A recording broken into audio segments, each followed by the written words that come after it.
Hello friends, আজ আমি share করব ডাঁটা আর আলু দিয়ে রুই মাছের ঝোল। আমি কড়াইতে তেল দিয়ে তেলটা গরম করে নিয়ে মাছগুলো ভেজে নেব। তারপর মাছগুলো তুলে নিয়ে আলুতে নুন আর হলুদ দিয়ে আলুগুলো ভেজে নেব। আলুগুলোকে তুলে নিয়ে তারপরে ওই তেলে ডাঁটাগুলোকে ভেজে নেব নুন আর হলুদ দিয়ে। তারপরে ডাঁটাগুলোকে তুলে নেব।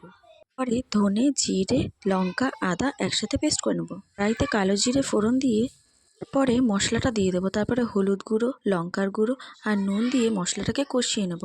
মশলা কষিয়ে নেওয়ার পর আলু আর ডাঁটাটা দিয়ে কষিয়ে নেব ভালো করে। মশলার সাথে ভালোভাবে কষানো হয়ে গেলে তাতে গরম জল অ্যাড করে দেবো। গরম জলটা দেওয়ার পরে আস্তে আস্তে সেটা ফুটে উঠলে তারপরে মাছগুলোকে দিয়ে দেবো। খানিকক্ষণ ফুটিয়ে নিয়ে তারপরে কড়াই থেকে নামিয়ে ফেলবো। রেডি হয়ে গেছে আমার মাছের ঝোল। কেমন লাগলো অবশ্যই সবাই কমেন্ট করে জানাবে। Thank you, tata.